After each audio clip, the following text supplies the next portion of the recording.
이 사무엘 하를 여러분이 쭉 읽어 내려가시다 보면 사무엘 하 7장에서 여러분이 조금 이렇게 수독을 하고 이 7장을 자세히 살펴보면 이 7장에 기록되어져 있는 이 말씀이 구약 전체의 어떤 아주 중요한 뼈대를 이룰 수 있는 이런 메시지가 바로 이 사무엘 하 7장에 기록되어 있습니다.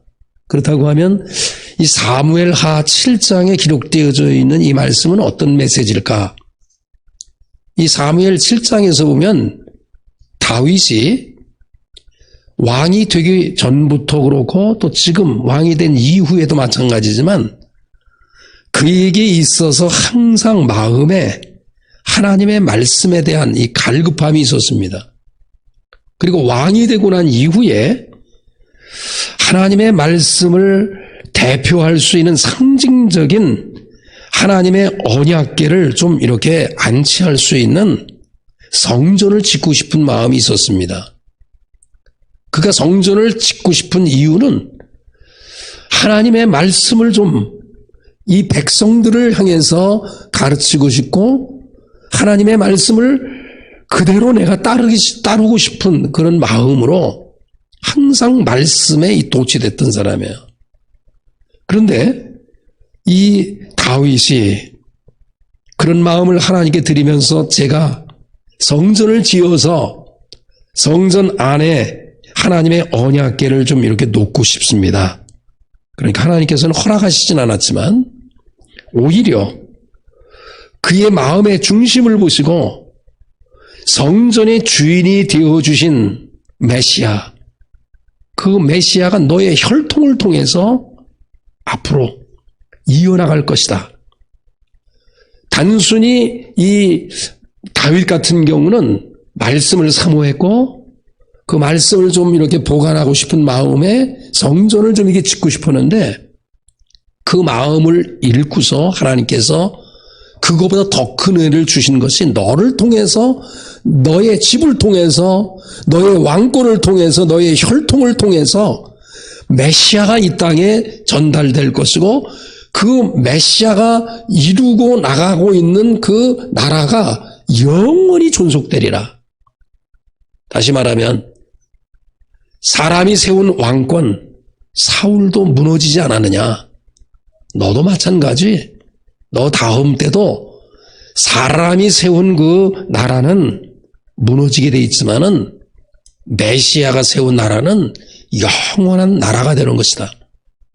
실제로 이 하나님의 나라가 세워나가는 가운데 있어서 이 하나님의 나라는 어떠한 어려움 속에서도 하나님의 나라가 지속됐다는 거예요. 오히려 더 어려울 때일수록 하나님의 나라는 지속된 것을 알 수가 있어요. 로마의 아주 큰 박해로 인해서 기독교인들을 색출해서 그냥 사자밥이 되게 하거나 목을 자르거나 수많은 그 박해 속에서 그들이 항복하지 않고 땅을 파고 들어가요. 카타쿰이라고 해서 이 카타라고 하는 말은 아래 이런 말이고 쿰이라고 하는 말은 벌집 내지는 약간 무덤의 의미도 있어요.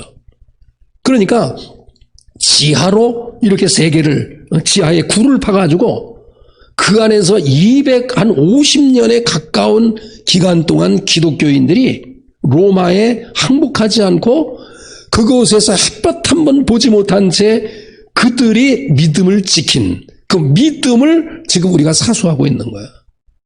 코로나? 이거 아무것도 아니에요.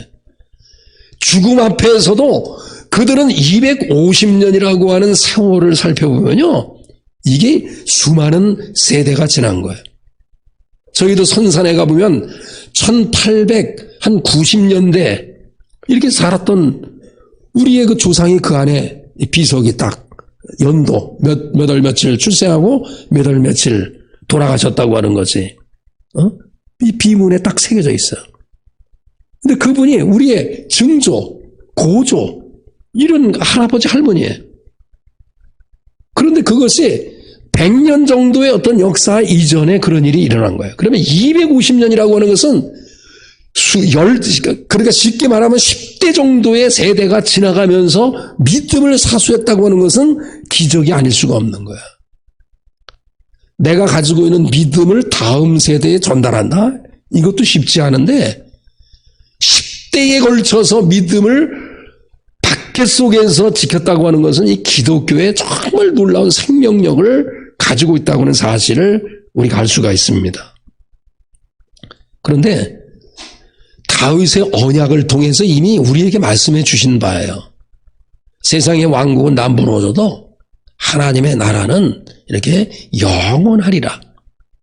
그래서 이 사무엘 하에 딱 고정시켜보면 사무엘 하에 기록되어져 있는 하나님께서 다윗에게 언약을 베풀어 주신 하나님의 말씀이 좋았고 그 말씀을 보존하기 위해서 성전을 세우기 위한 마음 하나 때문에 하나님께서 다윗에게 언약을 주셨는데 그 언약이 바로 너의 가문을 통해서 너를 통해서 너의 왕권을 통해서 하나님의 나라가 영원히 지속되리라 이 말씀이에요.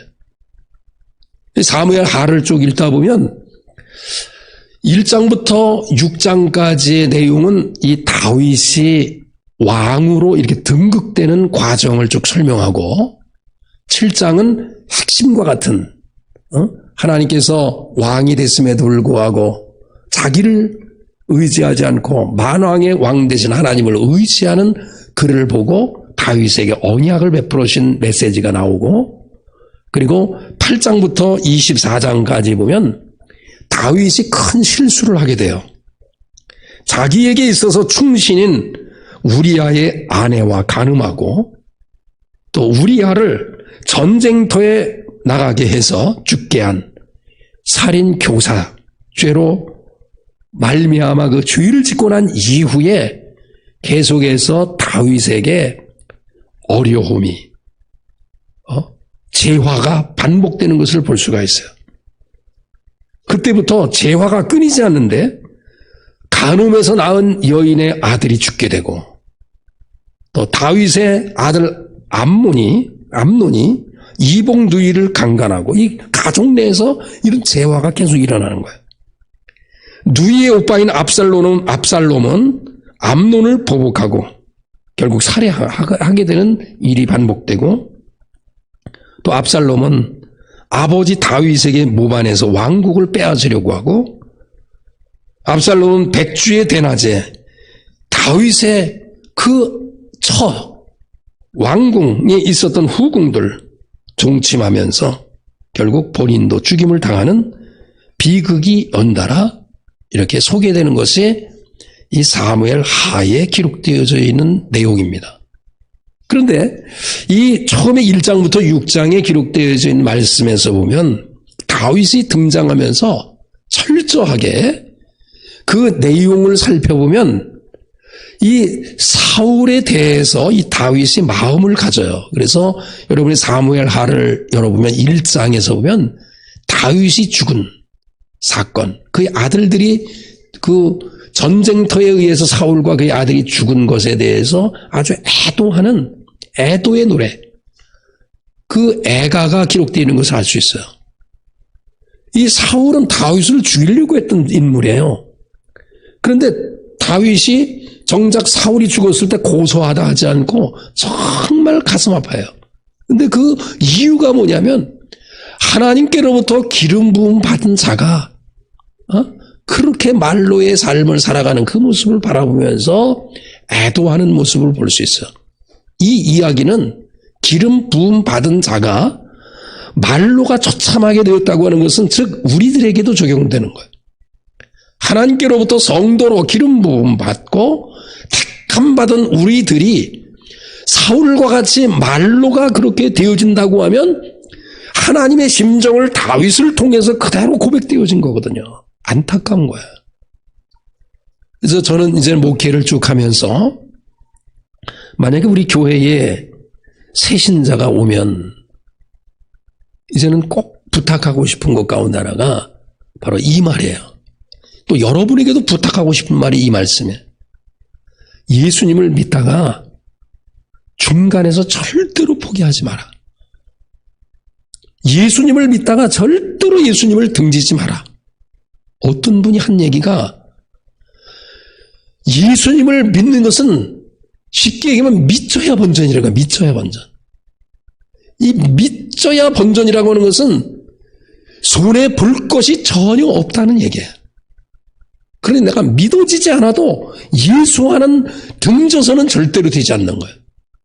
왜냐하면 예수 안에 길이 있고 예수 안에 생명이 있고 예수 안에 영원한 천국의 삶이 그 안에 있는 거예요. 예수 안에 평안이 있는 거예요.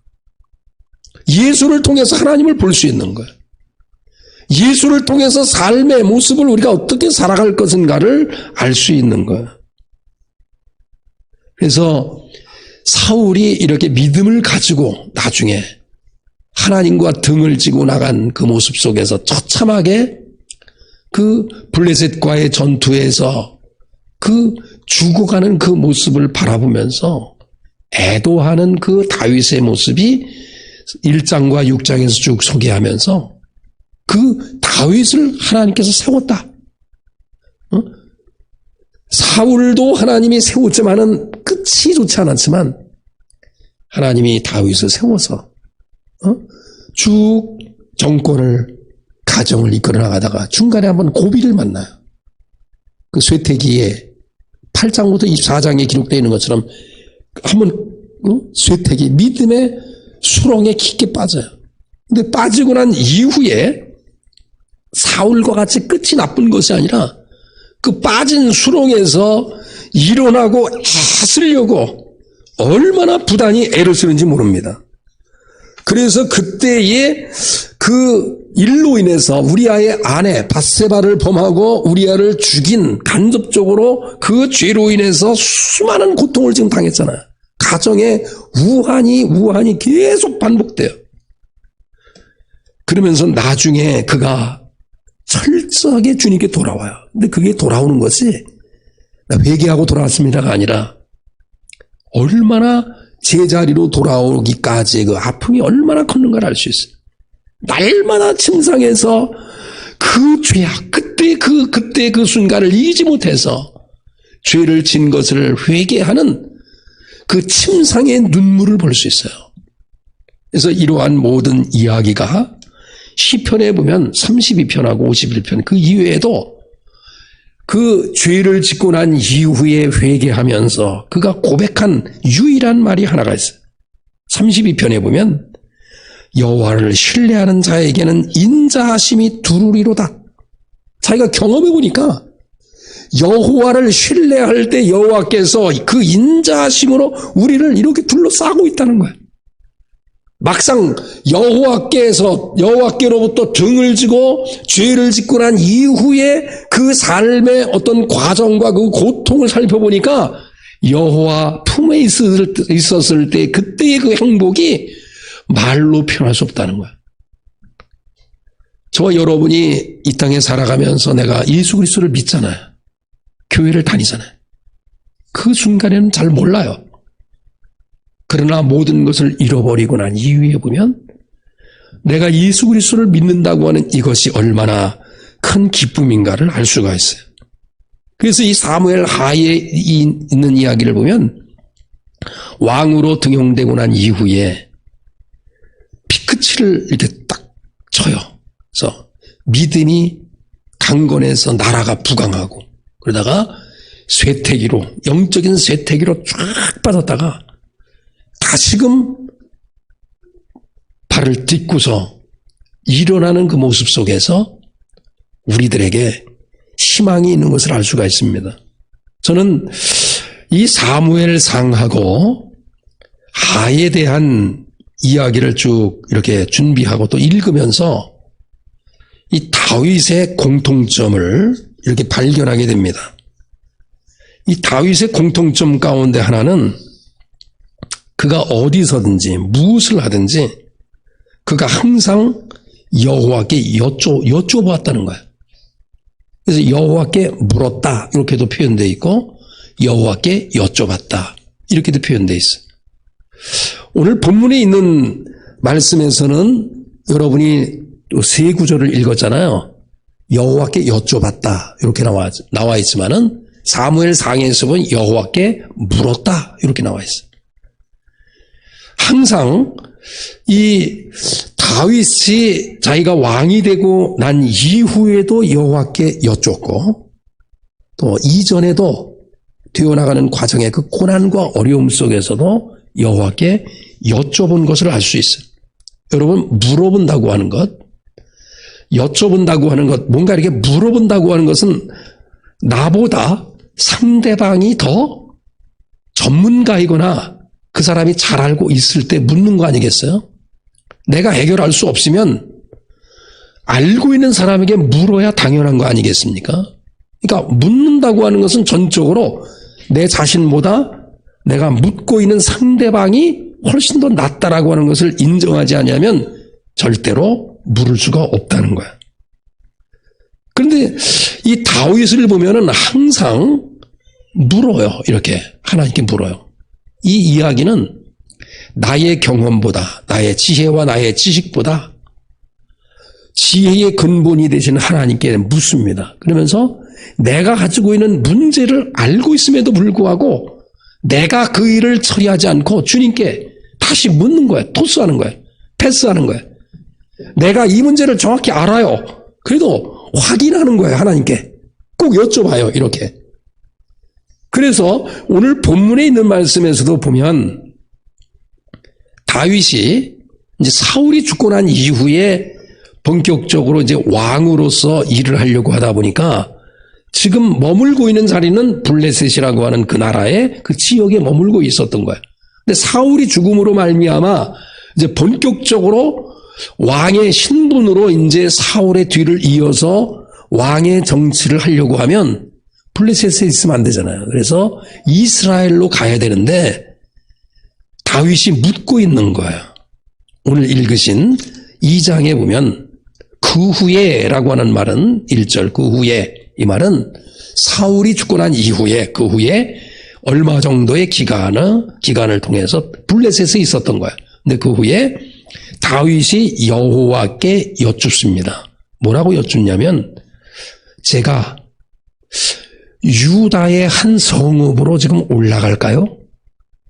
이 이야기는 내가 올라갈까요? 라고 하는 이 질문하고는 좀 다른 성격이에요.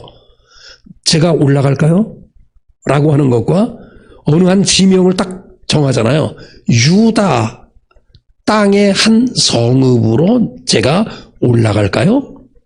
이미 자기가 여러 가지 상황을 판단했을 때 유다라고 하는 이 성읍으로 올라가는 것이 맞다고 생각했던 거예요. 왜냐하면 유다는 자기의 혈통이 살고 있는 자기의 가문이 자기의 지파가 자기가 가장 편안하게 믿을 수 있는 스폰서가 있는 그 땅으로 가는 것이 당연한 거예요. 내 고향으로 가서 나를 지지하는 사람이 있을 때 왕이 그 세력에 힘을 입어서 나라를 다스리는 것이 당연하지 않겠어요? 그러니까 주님께 그렇게 묻는 거예요. 주님, 제가 유다의 한 성읍으로 올라갈까요? 그러니까 여호와께서 단순히 답변 아주 간단하게 올라가라 말씀했어요. 그런데 다윗은 좀 더 조심스러운 거예요. 자기가 가고 싶은 데는 유다지만 유다의 한 성읍이지만 한 성읍이라고 하는 것은 좀 숨겨놓은 거예요. 구체적으로 그럼 어디로 가리까? 오늘 1절에 있는 말씀이에요. 어디로 가리까? 그러니까 하나님께서 헤브론으로 가라 그래요. 헤브론으로. 이 헤브론이라고 하는 이 지역은 일단은 그의 조상 가운데 아브라함이라든지 뭐 이런 사람들이 꼭 거쳐서 그곳을 지나간 자리예요. 사라와 아브라함이 그 성읍 근처에 죽어서 장사 지낸 곳이 헤브론이기도 하고요. 이 헤브론이라고 하는 것은 이미 말씀을 드렸듯이 다윗가 이 유다의 이 성읍 가운데 가장 다윗을 지지할 수 있는 친분이 두터운 유다의 장로들이 그 안에 거주하기 때문에 족장들과 관련해서 후원할 수 있는 사람이 있기 때문에 하나님은 헤브론으로 가라. 유다의 한 성읍 가운데 헤브론으로 가라. 그러면서 그곳이 더 헤브론이라고 하는 것이 하나님께서 지명한 것 가운데 하나는 헤브론은 유다 지파의 중심부에 서 있는 이 지역인데 이 헤브론이 산지로서 915m, 뭐 지금은 약간 차이가 있을 수 있죠. 900m가 넘는 높은 고지예요. 팔레스타인 가운데 가장 높은 군사적 요충 지역이기 때문에 저항 세력이 있어도 충분히 군사적 요새가 되기 때문에 하나님께서는 이곳으로 가라 그랬어요. 여기에서 우리가 살펴볼 수 있는 것 가운데 하나는 다윗이 가고 싶은 데가 사실 헤브론이었을 거예요. 그래도 그 자기가 분명히 그쪽으로 가도 돼요. 그럼에도 불구하고 구체적으로 물어가요. 그러니까 가능성 있는 것도 어떻게 하는 거예요? 묻는 거예요. 하나님께서 너에게 이렇게 해 주실 것이라고 했음에도 불구하고 기도하면서 늘 묻듯이 다윗은 내가 기도하지 않고 가도 돼요. 자기가 생각한 것이 유다이며 한 성읍은 아마 헤브론일 거예요. 근데 하나님께서 하나님께 물었어요. 그곳으로 가라 그랬어요. 철저하게 다윗은 묻는 사람이었어요.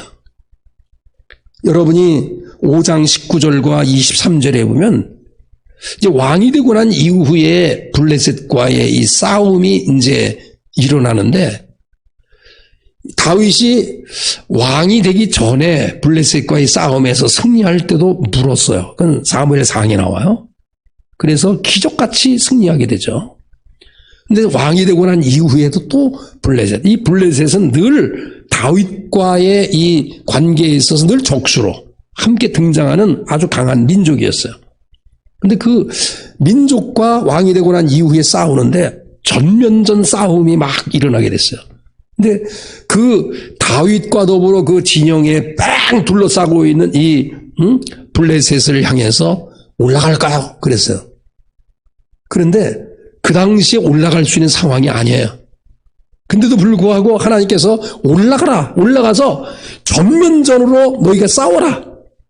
마치 여리고성이 그 여호수아뿐만 아니라 이러한 이스라엘 백성이 들어갔을 때 그 성을 무너뜨릴 수 없음에도 불구하고 하라 했을 때 무너진 것처럼 블레셋과의 싸움에서 전면적으로 싸우라 했을 때 묻고 싸우라 했을 때 승리한 것을 볼 수 있어요.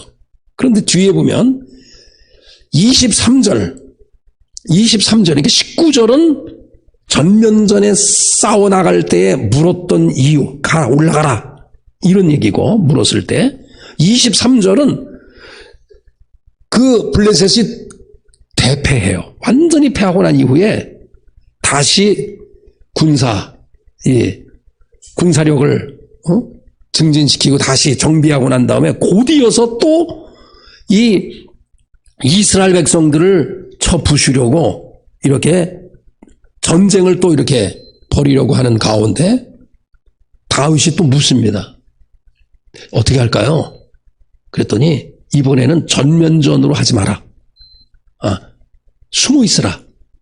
그래서 나무에서 뭔가 걷는 소리가 나거든. 그때 너희들이 뒤로 가서 매복했다가 뒤로 가서 이렇게 해라. 이 뽕나무 위에서 소리라고 하는 것은 성경의 전체적인 소리로 이해하면 낙엽 떨어지는 소리와 같은 이 소리가 날 때, 그때 그 시간에 맞춰서 뒤로 돌아가서 후면전으로 뒤로 돌아가서 싸워라. 그러니까 뒤를 쳐라 이런 얘기예요.